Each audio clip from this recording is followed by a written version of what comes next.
નમસ્કાર વિદ્યાર્થી મિત્રો, હું આનંદ પ્રજાપતિ આપ સર્વે મિત્રોનું સ્વાગત કરું છું આપણા લક્ષ્યમ એકેડમીમાં। અહીંયા આપણે ભેગા થયા છીએ તો કે લાસ્ટ જે હેલ્પરનું જે પેપર લેવાયેલું એના સોલ્યુશન માટે। તો મહત્વપૂર્ણ જે હેલ્પરનું જે પેપર આવનારી જે એક્ઝામ છે હેલ્પરની, એમાં તમને આ વિડીયો જે છે એ યુઝફુલ થાય એટલા જ માટે આપણે અહીંયા તો કે હેલ્પરના પેપરનું સોલ્યુશન જે છે લઈને આવેલા છીએ, બરાબર છે। અહીંયા આપણે જે તમામ 100 પ્રશ્નો છે એમાં 50 જે ક્વેશ્ચન છે એમનો આપણે સોલ્યુશન લઈને આવ્યા છીએ, બરાબર છે। ડન। તો આજે આ જે 50 પ્રશ્નો જે તમને અહીંયા દેખાય છે એનું સોલ્યુશન આપણે કરીએ। ચાલો, તો પહેલો ક્વેશ્ચન છે આપણી સામે। અહીંયા તમને પૂછ્યું છે કયો દિવસ વિશ્વ પુસ્તક દિવસ તરીકે ઉજવાય છે, બરાબર છે। અહીંયા તમને શું પૂછેલું છે કે વિશ્વ પુસ્તક દિવસ તરીકે કયા દિવસને ઉજવવામાં આવે છે? તો અહીંયા 23મી એપ્રિલ જે છે એને આપણે વિશ્વ પુસ્તક દિવસ તરીકે ઉજવીએ છીએ, એટલે કે અહીંયા આપણો સાચો જવાબ બની જશે ઓપ્શન બી। પછી તમને પૂછેલું છે કે સૌપ્રથમ ગુજરાતમાં અમદાવાદની જે રથયાત્રા છે એની શરૂઆત કયા સ્થળેથી થયેલી, કયા મંદિરેથી થયેલી? તો બટ ઓબ્વિયસ વાત છે, તમને બધાને ખ્યાલ જ છે કે ભાઈ રથયાત્રા જે છે એ ભગવાન જગન્નાથ સાથે સંકળાયેલી છે, એટલે અમદાવાદમાં આવેલું જે જગન્નાથ મંદિર છે ત્યાંથી તો કે આની શરૂઆત થયેલી। પછી આગળ વધીએ તો કે સરદાર વલ્લભભાઈ પટેલ ગુજરાતની કઈ મ્યુનિસિપાલિટીના ચૂંટાયેલા પ્રમુખ બનેલા? જે તે સમયે આપણા સરદાર વલ્લભભાઈ પટેલ જે છે એ અમદાવાદથી ચૂંટાઈ અને પ્રમુખ બને છે મ્યુનિસિપલ કોર્પોરેશનના। આગળ વધીએ, શંખેશ્વરમાં જૈન ધર્મના કયા તીર્થંકરનું પ્રખ્યાત જે છે એ મંદિર આવેલું છે? એટલે કે ભાઈ અહીંયા જે જૈન ધર્મ છે એમના તીર્થંકર વિશે વાત પૂછી છે અને તમને બધાને ખ્યાલ હોય તો શંખેશ્વરમાં જે જૈન મંદિરો છે એના મુખ્ય તીર્થંકર તરીકે તો કે પાર્શ્વનાથ જે છે એમને તો કે અહીંયા બિરાજમાન કરેલા છે। આગળ વધીએ, સિંધુ ખીણની સંસ્કૃતિમાં એક મહત્વપૂર્ણ સ્થળ છે જેનું નામ છે તો કે લોથલ, કે જ્યાંથી આપણને શું મળી આવેલું છે તો કે ડોકયાર્ડ। એ જ પ્રશ્ન તમને અહીંયા પૂછેલો છે ઇતિહાસનો, મોસ્ટ આઈએમપી। અને અહીંયા ડોકયાર્ડ જે છે ત્યાં તો કે જહાજ લંગારવા માટેની વ્યવસ્થા જે છે એ હતી, એના પુરાવાઓ આપણને મળેલા છે। આગળ છે, મોહમ્મદ બેગડાના સમયમાં ગુજરાતના નૌ સૈન્યનું કેન્દ્ર કયું હતું? તો જો ભાઈ તમે ઇતિહાસમાં જાણ હોય તો મોહમ્મદ બેગડો જે છે એ સ્વતંત્ર મુસ્લિમ સલ્તનતનો એક મહત્વપૂર્ણ શાસક છે અને એને પોતાના સમયમાં તો કે ગુજરાતમાં નૌસેનાની જે શરૂઆત કરેલી એનું મુખ્ય મથક જે છે એ એને દીવને બનાવેલું। કેને બનાવેલું? દીવને। તો છઠ્ઠો જે ક્વેશ્ચન છે એનો આન્સર બની જશે ઓપ્શન બી। આગળ વધીએ, મુંબઈ દ્વિભાષી રાજ્યની રચના થતા ગુજરાત, સૌરાષ્ટ્ર અને કચ્છ એનું એકીકરણ જે છે કરવામાં આવે છે કયા વર્ષમાં? તો કે સાહેબ વર્ષ 1956, ઓપ્શન ડી। અને અહીંયા તો કે બૃહદ મુંબઈની જે છે એ સ્થાપના થશે। આગળ જઈએ, ગુજરાતમાં મહાગુજરાત આંદોલનનો પ્રારંભ કયા શહેરથી થાય છે? તો કે તમને બધાને ખ્યાલ છે કે જ્યારે બૃહદ મુંબઈ જે છે એની ઘોષણા કરવામાં આવી ત્યારે તો કે આપણું કચ્છ, પછી હમણાં જેમ વાત કરીએ એમ કે સૌરાષ્ટ્ર અને સાથે સાથે તો કે ગુજરાત એ જે છે બૃહદ મુંબઈમાં ભેળવી દેવાયેલું, એટલે એના પરિપ્રેક્ષમાં મહાગુજરાત આંદોલન જે છે એની શરૂઆત થાય છે અમદાવાદ ખાતેથી ઇન્દુલાલ યાજ્ઞિકની આગેવાનીમાં। ચાલો આગળ વધીએ, ગુજરાતના વડનગરની પ્રખ્યાત સંગીત બેલડી કોણ છે? અહીંયા તમને ખ્યાલ હોય તો વડનગર જે છે ત્યાં દર વર્ષે આપણે તો કે અહીંયા આયોજન પણ થાય છે તાનારીરી મહોત્સવ। ડન। તો ઓપ્શન એ જે છે તાનારીરી એ અહીંયા આ આન્સર બની જશે। ચાલો પછી અહીંયા તમને કીધું છે કે ભારતમાં સ્વતંત્રતા સમયે જામનગરના રાજા કોણ હતા?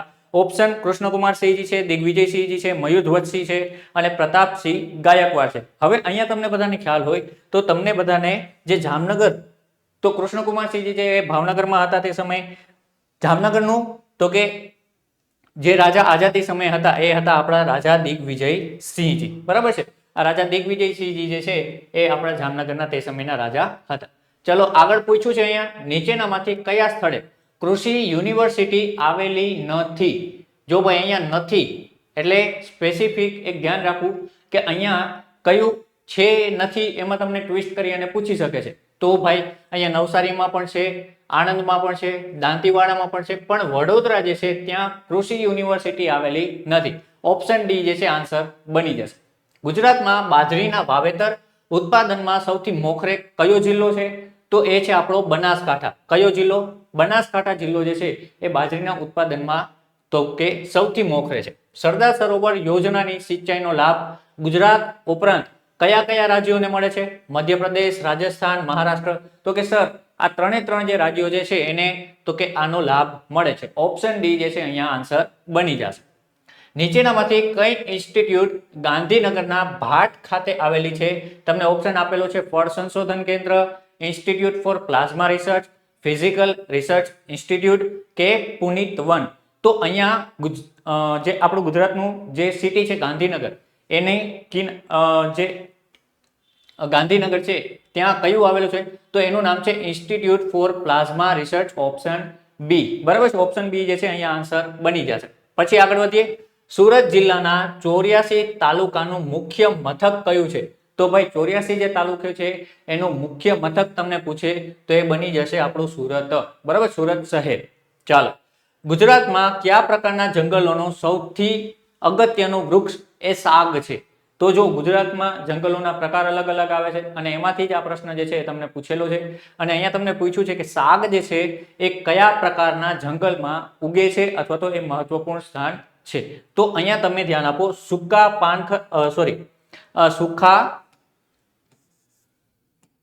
અહીંયા આન્સર જે છે એ ભેજવાળા પાનખર જંગલો જે છે એ આન્સર બનશે, નહીં કે સૂકા. બરાબર છે, ભેજવાળા પાનખર જંગલો જે છે એમાં મહત્વપૂર્ણ સાગનું વૃક્ષ ગણાય છે. ગુજરાતની ઈસવીસન 2011 ની વસ્તી ગણતરીના આંકડા મુજબ આપેલા વિકલ્પોમાંથી સૌથી ઓછી વસ્તી કોની હતી? સૌથી ઓછી બૌદ્ધ, જૈન, શીખ કે ખ્રિસ્તી? તો સાહેબ 2011 ના ડેટા પ્રમાણે ગુજરાતમાં સૌથી ઓછી વસ્તી જે કોમ્યુનિટીની હતી એ હતી આપણી બૌદ્ધ કોમ્યુનિટી. એટલે કે ભાઈ અહીંયા વસનાર લોકોમાં બૌદ્ધ ધર્મ જે છે એ સૌથી ઓછો હતો. ચાલો પછી આગળ 18મો ક્વેશ્ચન છે, નીચેનામાંથી કઈ વાવ મોડાસા એટલે કે જિલ્લો અરવલ્લી ત્યાં આવેલી છે? દાદા હરીની વાવ, કાંઠાની વાવ, અડીચડીની વાવ કે હીરુ વાવ? શું અહીંયા તમને ત્રણ, દાદા હરીની વાવ, કાંઠાની વાવ, અડીચડીની વાવ કે હીરુની વાવ? તો અહીંયા તમને બધાને જો ખ્યાલ હોય તો જિલ્લો અરવલ્લીમાં એકમાત્ર જે વાવ આવેલી છે પ્રખ્યાત, એનું નામ છે હીરુ વાવ. બરાબર છે, ઓપ્શન ડી જે છે અહીંયા સાચો આન્સર બની જશે. 19મો ક્વેશ્ચન છે, ગુજરાતનું સૌથી મોટું મત્સ્ય કેન્દ્ર કયું છે? નવા બંદર, વેરાવળ, રાજપરા કે ઉમરસદી? તો ગુજરાતનું સૌથી મોટું જે મત્સ્ય કેન્દ્ર છે એનું નામ છે વેરાવળ. બરાબર છે, આ વેરાવળ જે છે એ ગુજરાતમાં સૌથી વધુ મત્સ્ય ઉત્પાદન માટે તો કે જાણીતું છે. ચાલો આગળ વધીએ.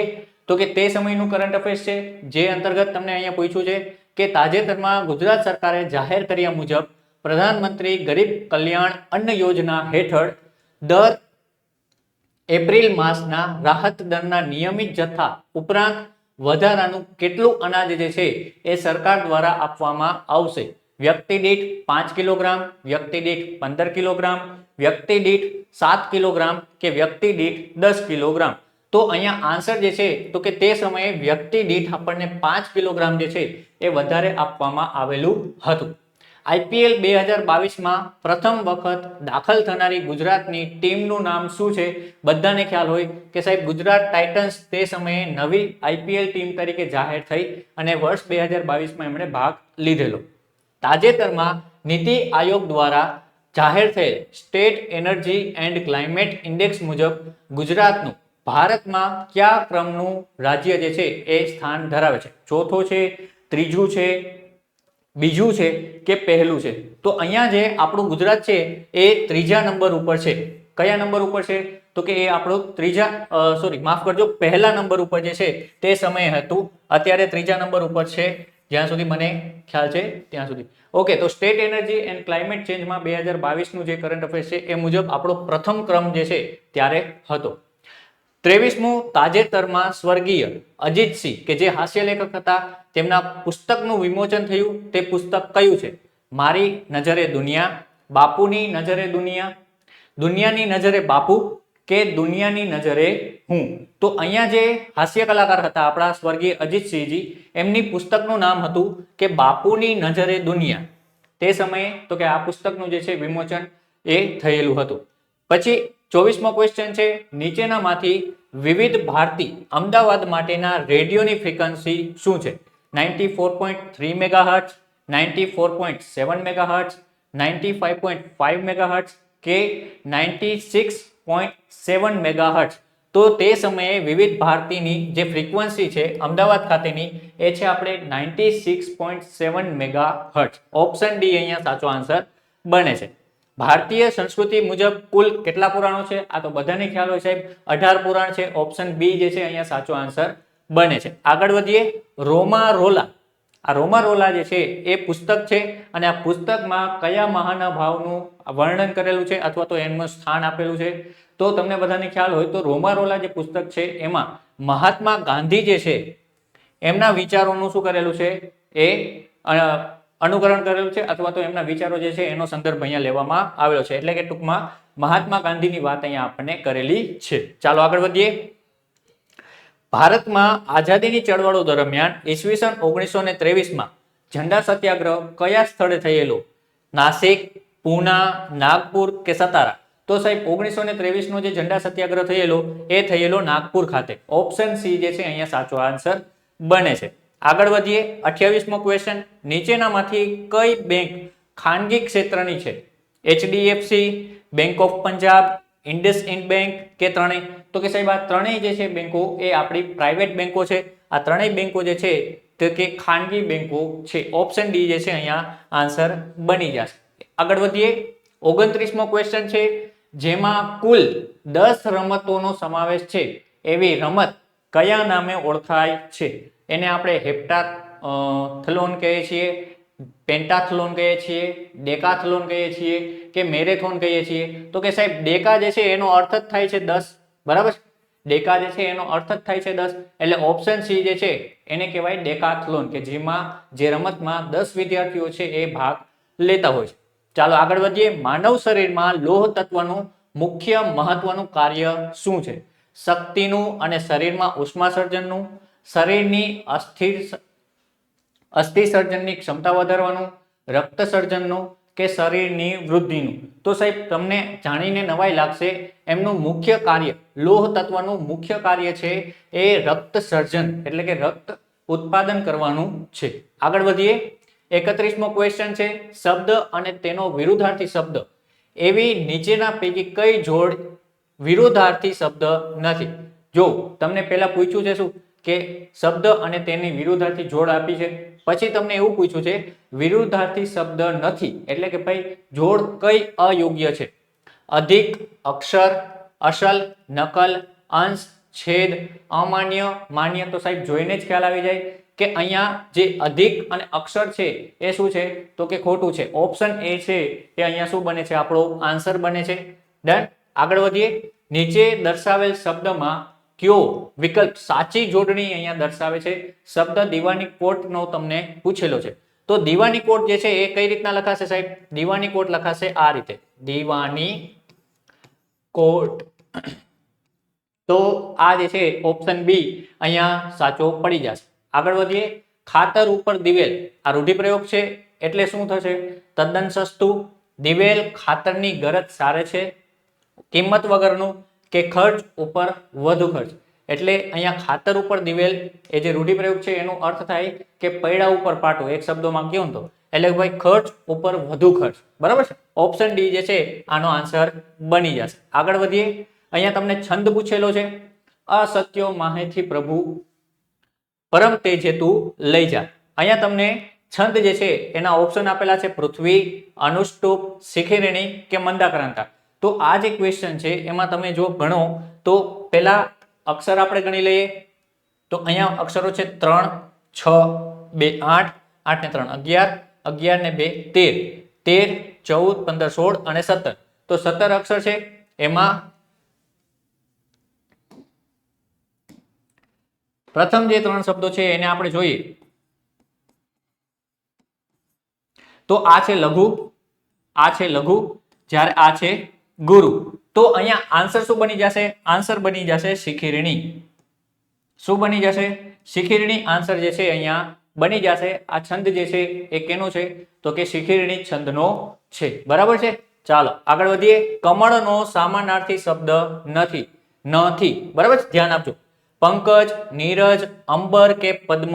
ચાલો 35મો જે ક્વેશ્ચન છે એમાં તમને નથી પૂછેલું છે એટલા માટે જો પંકજ એ પણ સમાનાર્થી શબ્દ છે કમળનો, નીરજ એ પણ સમાનાર્થી છે, એ જ રીતના પદ્મ એટલે શું થાય છે? એ પણ કમળ થાય છે. જ્યારે અંબર એ સમાનાર્થી શબ્દ નથી. ચાલો તો આગળ વધીએ. 36મો ક્વેશ્ચન. હવે ઇંગ્લિશ ગ્રામર છે, અહીંયા તમને પૂછેલું. Find the correct if any. તો અહીંયા આપેલા જે વાક્યો છે એમાંથી કયો વાક્ય જે છે, કયો પોર્શન છે એ સાચો આપેલો છે? I have got, B option, my BCom degree in 1976, અથવા તો નો એરર. આખું વાક્ય છે I have got my BCom degree in 1976, અને આપેલા પૈકી કયું જે પોર્શન છે એ ખોટો છે. બરાબર. તો અહીંયા ઓપ્શન એ જે છે એ ખોટો આપેલો છે. આઈ હેવ ગોટ જે છે અહીંયા ખોટું આવશે. Select proper word. અહીંયા આખું એક ખાલી જગ્યા પૂછેલી છે અને ખાલી જગ્યામાં એક એપ્રોપ્રિએટ વર્ડ છે તમારે અહીંયા કહેવાનું છે. શું છે વાક્ય? The non cooperative attitude of the members can only dash the image of the society. Option A છે ઇમ્પ્રૂવ, ડિગ્રેડ, ડિફેમ કે સ્પોઇલ. એટલે કે નોન કોઓપરેટિવ જે એટીટ્યુડ છે એના કારણે તો કે મેમ્બર્સ છે એ તો કે પોતાની ઇમેજ ઉપર શું કરે છે? તો કે જે એક ઇમ્પ્રુવમેન્ટ જે છે એ લઈ આવી શકે છે જો એ નોન કોઓપરેટિવ અથવા તો કોઓપરેટિવ વર્કમાં જે ટુ, એટલે કે ઇમ્પ્રુવ જે છે અહીંયા એપ્રોપ્રિએટ વર્ડ છે એ બેસે છે. The non cooperative attitude of the members can only improve the image of the society. એ લોકોનું જે ગ્રોથ છે એ સારો રહે. તો 37મું છે એમાં શું આવશે આન્સર? સોરી, માફ કરજો, સ્પોઇલ. કારણ કે એ વસ્તુ નુકસાન કરે છે. બરાબર. નોન કોઓપરેટિવ જે એટીટ્યુડ છે એ શું કરે છે? નુકસાન કરે છે, એટલે સ્પોઇલ કરે છે. બરાબર. ચાલો આગળ વધીએ. Ramesh is quite intelligent but rather idealistic, dangerous, lazy કે ઓપ્ટિમાઇઝ. રમેશ જે છે એ ક્વાઇટ શું છે? ઇન્ટેલિજન્ટ, પણ તો કે આળસુ વધારે છે સાહેબ. બરાબર. એ ઉત્સાહી તો છે પણ એ શું છે? તો કે લેઝી છે, આ આળસ છે. ચાલો, select proper meaning of to be above board. To be above board નો એપ્રોપ્રિએટ અર્થ શું થાય છે? To have a good height, to be honest in any business deal, to have no doubts, to try to be beautiful. એટલે કે 39મા ક્વેશ્ચનમાં તમને અહીંયા પૂછ્યું છે ટુ બી અબાઉ બોર્ડ, એટલે કે ભાઈ તમારી ઈમાનદારી કરતા પણ તમારો જે બિઝનેસ છે એ સારો, અથવા તો તમારી ઈમાનદારી જે છે એ સારી. To be honest in any business deal. કોઈ પણ બિઝનેસ ડીલમાં તમે હોનેસ્ટ રહ્યો છો. 40મો question. Select proper meaning of a man of straw. Man of straw નો અર્થ શું થાય છે? A man of no substance, a very active person, a worthy fellow કે અ અનરિસ્પોન્સિબલ પર્સન. 40મો જે ક્વેશ્ચન છે એમાં તમને અ મેન ઓફ સોરો અને એનો અર્થ થાય છે a man of no substance. બરાબર છે. આગળ વધીએ. 41મો. ટચ સ્ક્રીન એ શું છે? ઇનપુટ ડિવાઇસ છે, આઉટપુટ ડિવાઇસ છે, ઉપરોક્ત બંને છે કે ઉપરોક્ત પૈકી એક પણ નથી? તો હવે તમને બધાને જોઈને જ ખ્યાલ આવી જાય કે સાહેબ આપણે ટચ સ્ક્રીન છે એમાં ઇનપુટ આપીએ છીએ. બરાબર. એ ટચ સ્ક્રીન શું છે? તો કે ઇનપુટ શું છે? ડિવાઇસ. કાગળ ઉપર ગ્રાફ અને ડિઝાઇન બનાવવા કોનો ઉપયોગ થાય છે? ટ્રેક બોલ, જોયસ્ટિક, લાઇટ પેન કે પ્લોટર? તો અહીંયા જો તમારે કાગળ ઉપર ગ્રાફ અને ડિઝાઇન બનાવવી હોય તો એના માટે જે છે તમારે યુઝ કરવો પડે પ્લોટરનો. બરાબર છે. ઓપ્શન ડી જે છે અહીંયા સાચો આન્સર બને છે. ડાયસી વ્હીલ, ડ્રમ, ચેઇન વગેરે એ કોની સાથે સંકળાયેલા છે? ફ્લોચાર્ટ સાથે સંકળાયેલા છે, માઉસ સાથે છે, કીબોર્ડ સાથે છે કે પ્રિન્ટર સાથે છે? તો જો તમે કદાચ પ્રિન્ટર કોમ્પ્યુટરમાં કોઈ એસેસરીઝ ભણ્યા હો તો તમને આઈડિયા આવે કે આ ડાયસી વ્હીલ, ડ્રમ અને ચેઇન જે છે ને એ પ્રિન્ટર સાથે સંકળાયેલા શબ્દો છે, એની એસેસરીઝ છે. ઓકે, આગળ વધીએ. 44મો. ઇન્ટરનેટ ઉપર ડેટા મોકલવા માટે ચોક્કસ નીતિ નિયમો, પદ્ધતિઓ બનાવવામાં આવેલ છે અને આ પ્રક્રિયા જે છે એને શું કહેવામાં આવે છે? એને કહેવામાં આવે છે આઈપી એડ્રેસ, ડોમેન્સ, પ્રોટોકોલ કે ગેટવે. તો ઇન્ટરનેટ ઉપરના તમામ જેટલા પણ નિયમો છે એને પ્રોટોકોલ કહે છે. બરાબર. નીતિ નિયમો જે છે એને પ્રોટોકોલ તરીકે આપણે ઓળખીએ છીએ. 45મો ક્વેશ્ચન. ઇલેક્ટ્રોનિક્સ સ્પ્રેડશીટમાં નીચેના પૈકી કઈ બાબતો હોય છે? રો હોય છે, કોલમ હોય છે, સેલ હોય છે કે ઓપ્શન ડી બધા હોય છે? તો કે સાહેબ ઇલેક્ટ્રોનિક જે સ્પ્રેડશીટ છે એમાં આ તમામ વસ્તુનું શું હોય છે? સંકલન હોય છે. એમાં રો પણ હોય છે, કોલમ પણ હોય છે અને સેલ પણ હોય છે. ચાલો 46મો ક્વેશ્ચન, મલ્ટીપલ ગણતરીઓ માટે એક જ ફોર્મ્યુલા ગણતરી કરવા કોનો ઉપયોગ થાય છે? Standard formula, array formula, complex formula કે મલ્ટીપલ ફોર્મ્યુલા? તો જ્યારે પણ એક ગણતરી છે એને વારંવાર તમારે કરવી હોય તો એના માટે તમારે જે છે એરે ફોર્મ્યુલાનો ઉપયોગ થાય છે, બરાબર છે. ઓપ્શન બી જે છે અહીંયા આન્સર બની જશે. આગળ વધીએ. 47મો ક્વેશ્ચન, ફોર્મ્યુલા ચોક્કસ રો અથવા કોલમને નિયત કરવા કયું ચિહ્ન વાપરવામાં આવે છે? એટલે કે સ્પેસિફાઈ તમે રો અથવા તો કોલમ છે એને તમારે જ્યારે નિયત કરવું હોય તો તમારે ડોલર સાઇન જે છે એનો ઉપયોગ કરવો પડે. ઓપ્શન એ જે છે અહીંયા આન્સર બને છે. આગળ વધી જઈએ. 48મો ક્વેશ્ચન, અહીંયા તમને પૂછેલું છે કરંટ ટાઈમને વર્કશીટમાં દાખલ કરવા કોનો ઉપયોગ કરાશે? તો સાહેબ જ્યારે તમારે કરંટ ટાઈમ જે છે એને જો ઉપયોગ કરવો હોય સ્પ્રેડશીટમાં તો તમારે કંટ્રોલ પ્લસ શિફ્ટ પ્લસ તો કે આ જે છે એનો ઉપયોગ કરવો પડે. ડન. પછી છે 49મો ક્વેશ્ચન, કોમ્પ્યુટરમાં મેન એટલે શું? Maximum area network, minimum area network, metropolitan area network કે મેઇન એરિયા નેટવર્ક? તો સાહેબ કોમ્પ્યુટરની ભાષામાં જે મેઇન છે એનો અર્થ થાય છે મેટ્રોપોલિટન એરિયા નેટવર્ક. ઓકે. 50મો, નીચેના પૈકી કયું પ્રિન્ટર હાઈ એન્ડ પ્રિન્ટર છે? બરાબર. ઇન્કજેટ, લેઝર, થર્મલ કે ડોટ મેટ્રિક્સ? તો હાઈ એન્ડ પ્રિન્ટર જે છે એ લેઝર પ્રિન્ટર છે, બરાબર. અલગ અલગ પ્રિન્ટરની કેટેગરીમાં આ જે લેઝર પ્રિન્ટર છે એ હાઈ એન્ડ પ્રિન્ટર છે. ડન છે મિત્રો. તો આ જે 50 ક્વેશ્ચન છે એનો આપણે અહીંયા સોલ્યુશન કરાવ્યું. બાકીના જે 50 ક્વેશ્ચન છે એનું પણ સોલ્યુશન તમને ટૂંક જ સમયમાં અવેલેબલ થઈ જશે. તો આશા રાખું છું આ જે હેલ્પરનું જે પ્રશ્ન છે એનું લેવલ તમને ખ્યાલ આવ્યો હશે, કઈ રીતના આ લોકો ક્વેશ્ચન્સ પૂછે છે. ડન છે. તો આ જે સેશન છે તમને હેલ્પફુલ થાય આવનારી એક્ઝામ માટે એ જ આશાએ ફરીથી મળશું બીજા પ્રશ્નો સાથે. ત્યાં સુધી મને રજા આપો. જય હિન્દ, જય ભારત.